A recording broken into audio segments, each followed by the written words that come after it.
Coming up on Locked On NBA Daily. Kyrie Irving is officially done for the season, raising questions about the Mavericks' future. Meanwhile, is health the only thing that the Thunder need to repeat as champions? Or are they more vulnerable than we think? Plus, we end the show by asking which NBA legend would you want on your team in 2026? Locked On NBA Daily starts now.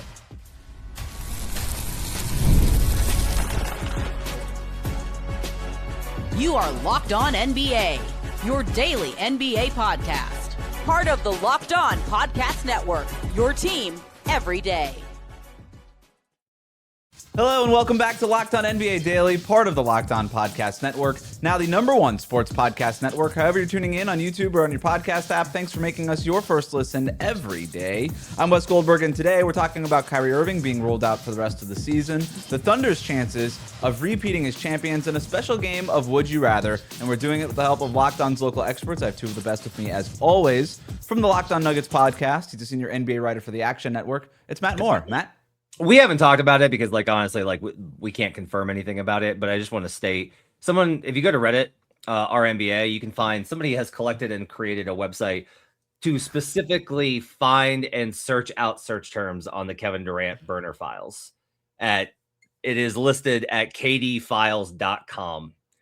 And this is the kind of internet that I want us to return to. Return to this kind of age of internet. This is what Bill Gates envisioned. I spent 20 minutes this morning looking at that website, Matt. From the Locked On Bulls podcast, he's also a Bears and Bulls creator for Bleach Report. It's Haize.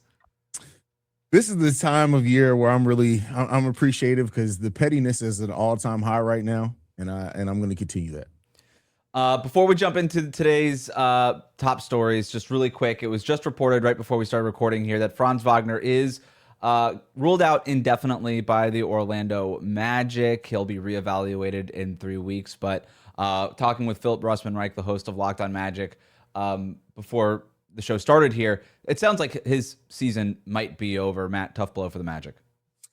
Yeah, it's rough.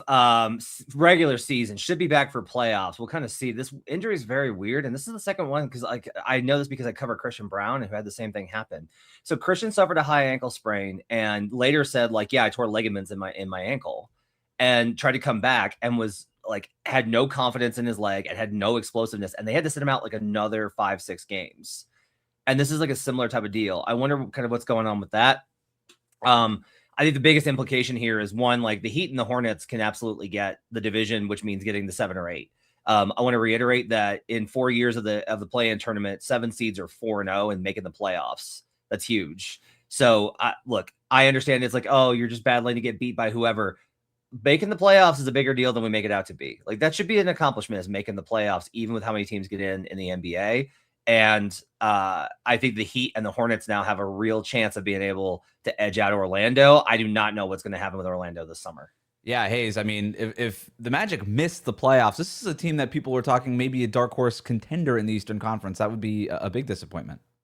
Yeah, I agree with Matt that making the playoffs is a bigger deal than people make it, but I do think it's context to that. I think if you're a younger team and make the playoffs, it's bigger than if you're a team that's mainly led by 30-year-olds. So that there's a difference in that. But the Magic missing the playoffs, and I even think even if they don't miss the playoffs, whatever happens, it's time now. It's time for major changes to happen with that roster. You've tried. I get it. Paolo and Franz are very talented players, but at some point you have to realize that health that you keep waiting on is just not going to come with this version of the roster, and you have to move on. Might be a good segment for our Fix the Franchise game that we played a couple weeks back about the Sacramento Kings. We might be able to do that later on this week. But let's start today with the big news of the day. Kyrie Irving officially been ruled out for the rest of the season as he recovers from knee surgery. His agent told ESPN that this is about Kyrie making sure that he's back 1,000% for next season. This is a nice opportunity to remind people that there's nothing higher than 100%, but whatever. It sounds like the Mavs are planning to bring Kyrie back and build around him and Cooper Flagg, which leads to, I think, the bigger question. How do you build a team around Cooper Flagg and Kyrie Irving? Locked On Mavericks talked about this on a recent episode.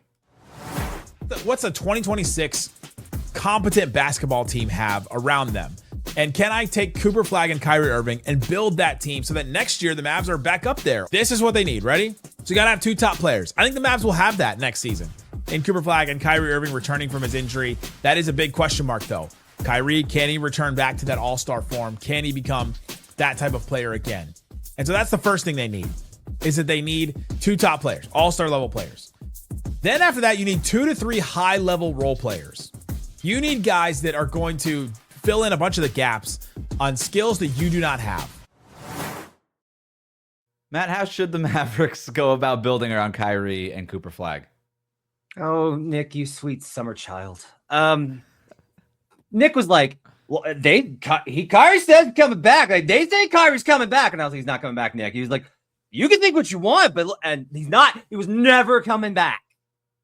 That was not going to happen. I don't blame him. Take your time, recover. But he should take the year off. Here's the other thing. I will tell you that people in the league said this. If Anthony Davis is gone at the deadline, they do not expect Kyrie Irving to play for the Dallas Mavericks again. Now, that's other GMs who may not know anything about the Dallas situation. Maybe they do, maybe they don't. If you're Kyrie Irving, why are you staying? What, because the Mavericks rehabbed your career and allowed you to duck a lot of the questions that got you in trouble in Brooklyn? Maybe. Because they paid you? Maybe. But you got your money. Got the extension. Kyrie's probably gone this summer. And it's probably for the best. He needs to be on a team where he can be a 3rd or 4th player on a contender. That's where he's at in his career. He doesn't need to be helping Cooper Flagg figure out how to be an NBA star over the next 3-4 years. They are light years away. They are so far away from being able to contend for a title. They have good pieces like Najee Marshall and PJ Washington, who they also need to trade. They have Daniel Gafford, who they also need to trade. They have Derek Lively, who they need to get healthy. But this is not the place. This is not the place for Kyrie Irving. I don't expect it to be the place for Kyrie Irving. I think as soon as AD got traded, Kyrie is out. Yeah, how do you build a winning team with Kyrie Irving and Cooper Flagg? Is that you take the assets from trading Kyrie Irving and you put those around Cooper Flagg, yes. And then you start building organically. I get that Kyrie, he's a player that I do think he can play with Cooper Flagg, make no doubt about it. But I think the sooner that you start stacking these assets to get the pieces that's going to be around Cooper Flagg that you need. I don't agree with Matt and say that they need to trade all those guys because I think you still want to keep some structure around Cooper Flagg and do be competitive. But Kyrie, it just doesn't fit. And you can, at this point in time, you could probably get more for him that'll actually help your future than this little bit of window that you have with Kyrie and Cooper. Here, I got one for you. Let's say the Pelicans pick lands 5th. Okay. If you're Atlanta, do you want to take Flemings or do you want to trade that pick to Dallas for Kyrie? See, I think Atlanta's committed to the youth movement personally. So I don't know if they'll do that, not in this draft, because I think they're committed to getting young pieces there to go with the young pieces they already have. I don't hate where your mind is basketball-wise. I just don't know if Atlanta is willing to do that. They're just a little bit further along is the thing. And the other thing is, and I agree, yeah. And the other thing is, there's just a number of ways that this goes, where it's if we see another lottery team jump or another lottery team fall, is it possible that team looks to Dallas and is like, hey, we know you want the young guys. We'd like to have, they should be open to that instead of being well, the safe thing to do here is to take the draft pick. No, if you're a team in position to actually be good, go take Kyrie Irving. This is kind of the line. If you're in position to be good, get Kyrie Irving. If you're not in position to be good, which the Mavericks are not, you don't need Kyrie Irving. That needs to be the dividing line for suitors, not suitors, and Dallas. If they they're going to talk themselves into it and be no, we can do it. No. Cooper needs a lot more. Cooper needs a lot more seasoning to be ready to make a serious playoff run. I'm going to jump in. I mean, if you're a GM and you trade a top 10 pick for Kyrie Irving, who's not played more than 60 games since the pandemic, you should be fired. I'm sorry. There's no excuse for that. Okay, but Wes, why? Because Kyrie Irving doesn't play, and he's going to be 33 years old. I get it. I understand. But why do we act like these picks are sure things? Why would I want to pay 33-year-old Kyrie Irving the amount of money that he's making? It's more of an opportunity cost thing. He's making a lot of money. He's 33. You're not going to get a ton of games from him. Yeah, not every top 10 pick works out, but it might. And I'd rather have that than knowing Kyrie's going to play 50 But games. here's the thing, though, Matt. The same thing could be said about Kyrie. He could not be on the court. Not every the top 10 pick works out, but if it does, you have more. Let's say if Kyrie works out versus if the top 10 pick works out, your window is more open with the top 10 pick than it would ever be with Kyrie just because of age and situation. Matt, you're always about mitigating risk. the risk of paying Kyrie to not be there is way higher than just taking a chance on if it doesn't work out, still just making rookie scale money. Yeah, It doesn't eat up at your cap. I'm talking about very specific teams. Like there's teams where it's like, absolutely, you should not do this. Under no circumstances you should do this. But if you're a team that missed the playoffs and therefore are in the lottery and jumped, like I'm trying to think who's like a border team. I don't know. Some team in the Southeast Division. Milwaukee? Some team that like in the Southeast Division that tends to like not value draft picks. Like, I don't know, maybe they've already got like a star center. Like maybe like Bam Adebayo?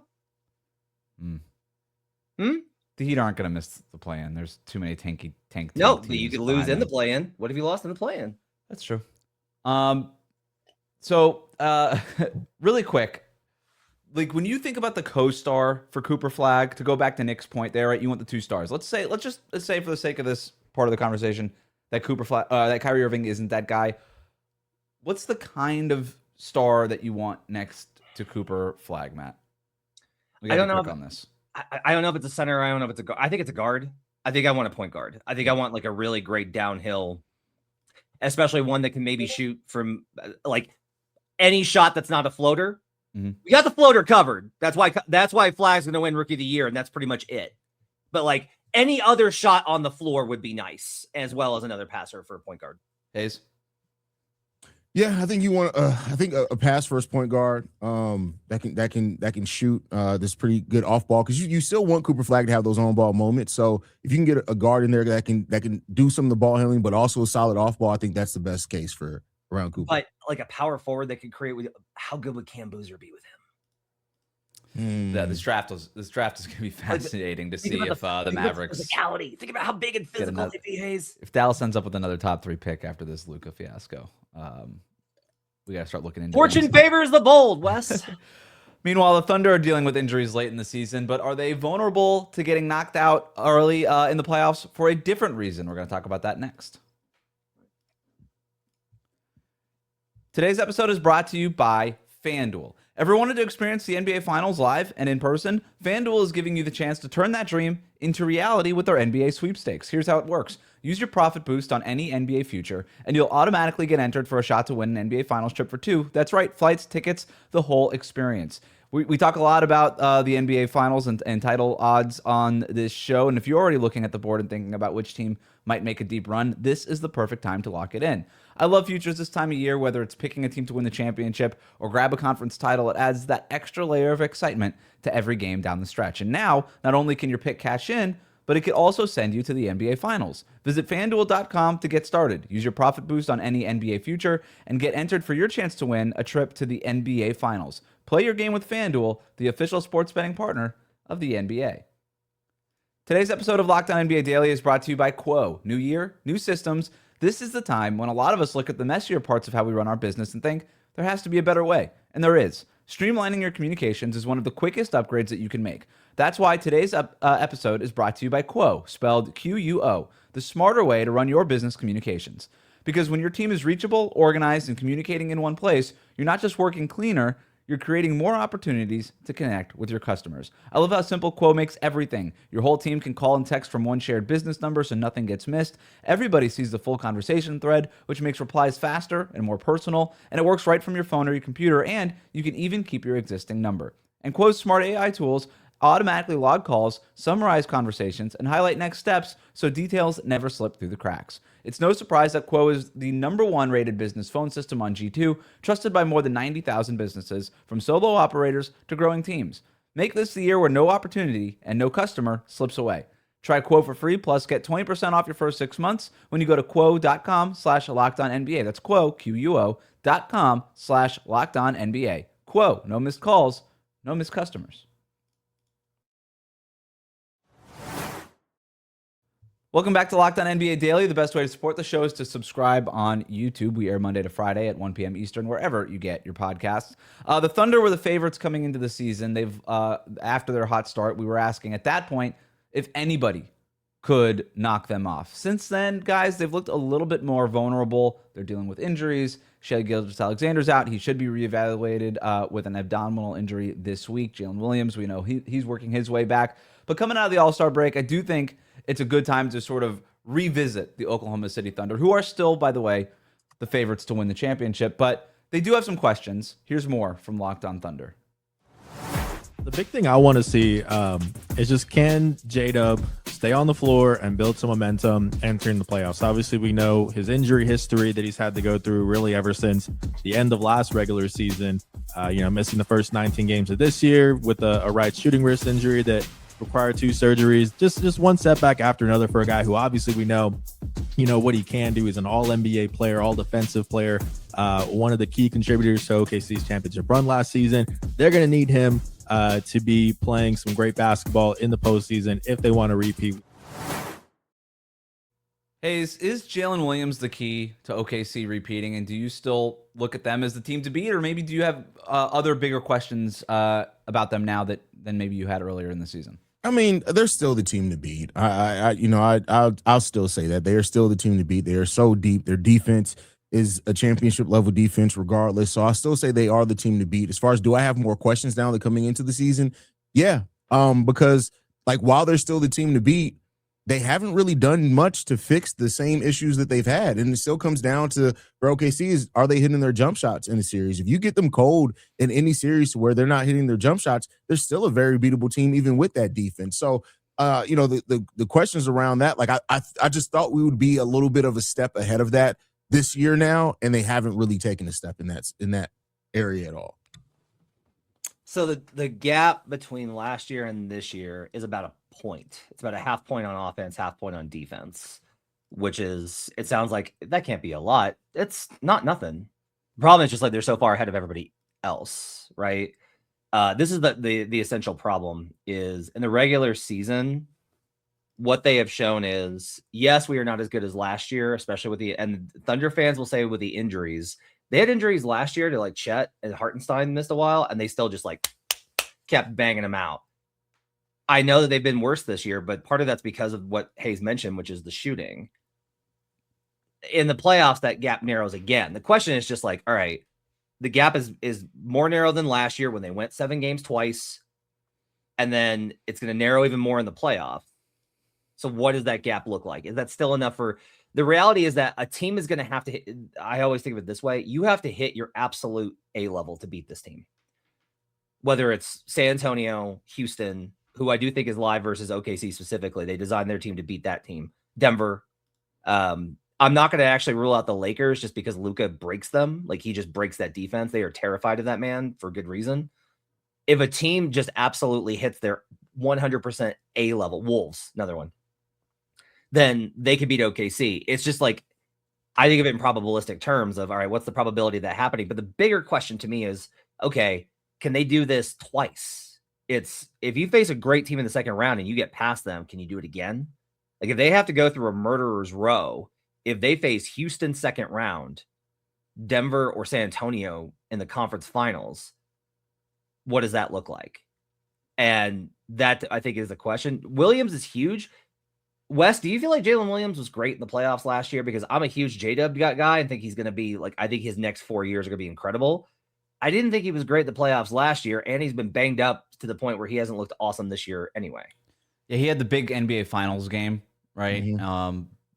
He was up and down, but that's the beauty of being the second banana, right? Shai Gilgeous-Alexander is the metronome. He's the guy that's consistently scoring 28, 30 points per game. And Jalen Williams, when he has a big game, it's really loud. And when he doesn't have such a big game, you don't notice it as much. I do think that this assumption that Jalen Williams is just going to go back to being an all-NBA guy the way that he was last regular season. Are we sure about that? Yeah. I like Jalen Williams a lot, like you, Matt. He doesn't have the longest track record of playing at that level. I'm not so sure that we could just pencil him in as a perennial guy who's going to be who's going to be like that. To Haize's point, the shooting is the biggest thing right now for Oklahoma City. And what really stood out to me during their 24-1 stretch was it didn't really matter how they played, if they played poorly or not. They just always found ways to win. And since then, if they don't shoot that well, they kind of just lose the games. And three-point shooting has been a big problem for that. They're not horrible, but they're back to the middle of the pack where they were top 6 in three-point percentage last year. They're really struggling from the corners, and I don't think it's a coincidence that Jalen Williams, after shooting 40% from the corners last year, is down to 30% on corner threes this season. That's sort of his bread and butter. in terms of a 3-point shooter, and he's a big guy. There's a lot of volume that Jalen Williams generates from the corners for OKC. So if he's not going, if Isaiah Joe isn't going, and you saw them try to address this at the trade deadline by getting Jared McCain, I just don't know how much that guy's even going to really play for them. So I'm with Haize. I still have some real questions about this team. I'd still have them as the favorite, but they're not the runaways the way that they looked like when they were 24-1. Haize, if Denver loses to them, it's because the defense tears up Nikola Jokic and takes him out of it, and they cause a lot of turnovers. And the Nuggets defense is terrible. It's legitimately terrible. If the Rockets lose, it's because they hate each other. And my question for you though is, if the Spurs lose to the Thunder, why is that going to be? What do you think is going to be the reason? If I told you the Spurs lose to the Thunder in the second round of conference finals, why do you think that is? Inexperience. Just like clutch play. Yeah, I just think the Thunder outpaced them down the stretch. They make the plays where they need to, whereas the Spurs may not. Okay, and that one's like a really interesting question. I will say I looked at a lot of numbers over the weekend, and last 10 years, one of the highest correlated numbers to playoff success is clutch. You got to be clutch, and you got to be good versus the good teams. I think it's an interesting kind of question. Although I will say, look, De'Aaron Fox is a clutch time dude. He's a guy there. Saw that in the All-Star game. The best outcome for the Thunder is that the Spurs don't wind up making it to face them. Shai is still that guy, in clutch time, to your point, Matt. Another weird stat here. The Thunder 6-8 against teams with top 10 point differentials this season, according to Cleaning the Glass. They were 21-9 in the same stat last season. That extra gear, that bite, maybe it's just injuries, but a lot of teams are hurt. But that bite just isn't there the same way that it was last year. They might not need it, but we'll see. Let me ask this before we get out of here, if we got time, Wes. Yeah. How much of this, though, is we've seen it before. The teams, after they win the title, they just understand how to pace themselves better. Yeah. Maybe that's what they're doing. Yeah, but we haven't seen a repeat champion since 2018. That too. And I looked at teams that were as good as OKC, so they check all these boxes that I've decided matter. And what was interesting is more of them have still missed the finals, not the championship, missed the finals, than have won the title. And I thought that was really interesting in the last, not just 10 years, but the last 30 years. That's been the case.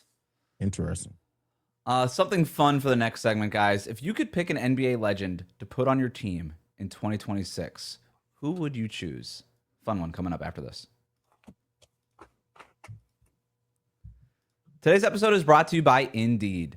Workplace chaos, deadlines stacking up, inbox overflowing, and the one position you have to fill still sitting open. When the pressure's on and you need the right hire, this is a job for sponsored jobs. Indeed Sponsored Jobs helps you reach the people who actually fit what you're looking for: skills, experience, location. So you're not just hoping that the right candidate stumbles across your post. And here's a stat that says it all. In the minute that I'll be talking to you, companies like yours will make 27 hires on Indeed, according to Indeed data worldwide. So if you're hiring, spend less time searching and more time interviewing candidates who check all of your boxes with Indeed Sponsored Jobs. Spend less time searching and more time actually interviewing candidates who check all of your boxes. Less stress, less time, more results. When you need the right person to cut through the chaos, this is a job for Indeed Sponsored Jobs. And listeners of this show will get a $75 sponsored job credit to help get your job the premium status it deserves at Indeed.com/podcast. Just go to Indeed.com/podcast right now and support our show, Locked On NBA, by saying that you heard about Indeed on the podcast. Indeed.com/podcast. Terms and conditions apply. Need to hire? This is a job for Indeed Sponsored Jobs. We'll be right back. Thanks for making Locked On NBA Daily your first listen of the day. The Locked On Podcast Network has a show for every team. Check out Locked On Mavericks and Locked On Thunder for more, and Locked On Magic for more on today's top stories. I want to play a game to end the show, a game of Would You Rather. Which NBA legend would you rather have on your team in 2026? Start right off the bat. Allen Iverson versus Reggie Miller. Haize, what do you think? Man, in this day with this modern spacing and everything, I'd have to go Reggie Miller. I know small guards, that can score, have more space as well. But Reggie Miller, the way he was able to get that 3-point shot off, the modern spacing now, I think he'd absolutely kill it. I'd have to say Reggie Miller. Yeah, I'll go Reggie. Coming off of screens and pin downs, I think it'd be really good. Imagine how good Reggie Miller would be on like the Boston Celtics or the Golden State Warriors. Like, does he or the look Pacers? Does he look a lot more like how close? Here's a good question, because Reggie was good defensively. Like he was good defensively because you had to be back then. How close is he to Klay Thompson if he plays today? Like how prime Klay? That's actually a great question. Yeah. He may be better than Klay Thompson. Maybe better than Klay. Yeah. Better Clay. Yeah. Shout out to Clay. And then Allen Iverson is just getting picked on and pick and roll constantly. Just like constantly. I mean, yeah, is Allen Iverson Jalen Brunson now? I mean, and I don't mean that as a knock, like better is, but clip it, basically clip Jalen it, Brunson. clip it. Just clip that question from him. Put it on social. Clip it that way. Don't just clip it that way. Don't you do me like that. Don't do me that way. Jalen Brunson's an MVP candidate. That's not an insult. Next one. Carmelo Anthony versus Chris Bosh. I mean, I want winning players, so I'll take Chris Bosh. Haize. Fair enough. I'm actually gonna go opposite of Matt here. I'll say Carmelo Anthony. I think, of course, you need somebody who's a leader of that team. I don't think he can be your number one. Well, the way Carmelo was able to score, if you put him in his prime on a team now, and he's your second best player, I think you have a hell of a player there. So. In unrelated news, Paolo Banchero might get traded by the Magic. I'm taking Chris Bosh here, especially the way that he played in Miami. You put him at the 5. His ability, I thought he was so underrated defensively. His ability to switch and blitz on those screens and just kind of be everywhere as a defender, plus obviously making shots. And Chris Bosh started taking more threes at the tail end of his career, and then we have the unfortunate blood clot situation with him. Just imagine him taking threes at like a Karl-Anthony Towns rate right now. What if Bam Adebayo was as good as Heat fans think he is? That'd be Bosh. Yeah. That is Bosh. Tracy McGrady versus Blake Griffin. Haize. Ooh. Is Tracy McGrady no injury? Tracy McGrady. Prime Tracy McGrady versus prime Blake Griffin. Tracy McGrady every day of the week. Tracy McGrady all day. With like Blake Griffin at center, with the way that he played in this modern NBA, would be a beast. Make no mistake about it. But Tracy McGrady would be a completely he'd terrorize defenses in the NBA, in the modern NBA. What if Cade Cunningham had the explosiveness of like Giannis? Like that's like the question here. Is like what if Matt is just playing his own game of just like taking Matt never he never colors inside the lines. I know that Matt's teachers hated him in elementary school. He never colors inside the lines. Ever. No, man. Like him coming. Imagine T-Mac with Jokic coming off of a DHO and rising and firing behind the 3-point line. Oh my God. T-Mac would be insane in today's game. I want to just here's the box score from Tracy McGrady in 2003. Okay. This was 23 years ago. He was averaging 32 points per game for the Orlando Magic. Yeah. At that point, he was shooting over 50% effective field goal percentage, along with 6.5 rebounds and 5.5 assists. Turnovers were relatively low, averaged almost 2 steals per game. This guy was awesome. And yet I'm taking Blake Griffin in 2026. Give me Blake Griffin at the 5 on that short roll, underrated passer. I just feel like I could build more teams around prime Blake Griffin, who also finished top 5 in MVP the one year. What if Giannis was short? That's your.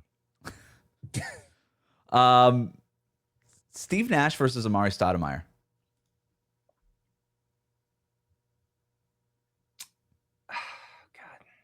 You might have broke my brain. You know a player that I'm mad that you didn't put up against Amari Stoudemire actually is Joakim Noah. Joakim Noah in the modern NBA with his passing from the big man position would be amazing. I'd go Amari Stoudemire here because that pick and roll, like you put him in a pick and roll with like Jalen Brunson or something like that, would be absolutely monstrous. I don't know that Amari could actually space to 3 though, and that's the problem. Is like I loved his pick and pop game from mid range. And I loved his ability to drive off of the catch. I loved Amari. He was one of my favorite players to watch. I'll go Nash here because Nash shoots more, and Nash was an elite shooter that just didn't shoot as much because you just didn't shoot. Nash is taking logo threes and making them. Like the Nash versus Curry games would be like we would all be clearing our schedules for the week for Nash versus Steph. I think the key question is, could you get Amare to start shooting threes? He was a 76% career free throw shooter. I think if in 2026 you could say, hey, step out, I think he can make them. And then, I mean, didn't we see that one season he played with Shaq? Didn't he take more threes that season? Yeah, probably did. It's like 1.5. It's like back in that day, it's like he took more threes. That means like he took one a game. And then to Matt's point too, like, could you get Nash to up the volume from 3-point range? I think that's the key question here. I'll go Nash just because I think he's a better player, but that was a tough one. That's not an easy one. I got two more for you before we get out of here.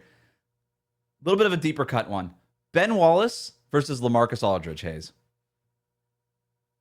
Ben Wallace versus LaMarcus Aldridge all day long. He's just more versatile. Like, I love Ben Wallace and what he was able to do defensively, but he had no offensive bag at all, really. You're talking about LaMarcus Aldridge.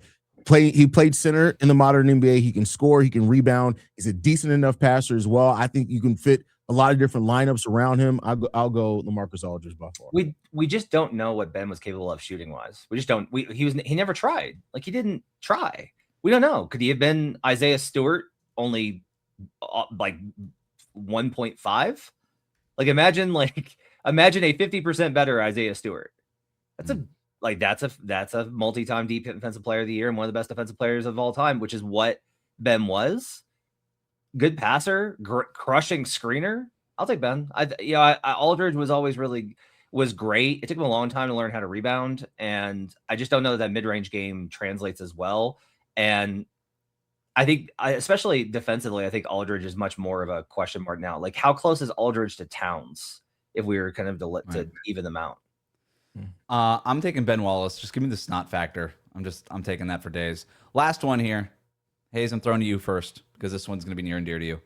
Scottie Pippen versus Charles Barkley in 2026. Oh, man. Who would you rather have? Jesus. Man. Funny enough, I was in a sports debate channel where I actually had to debate the two career of these guys. I go Scottie. I still go Scottie. I think what Scottie meant defensively, it's still what he was able to do scoring wise, the two-way player out on the wing, able to guard any wing player and some fours. Like, he was just such a versatile defender on top of that.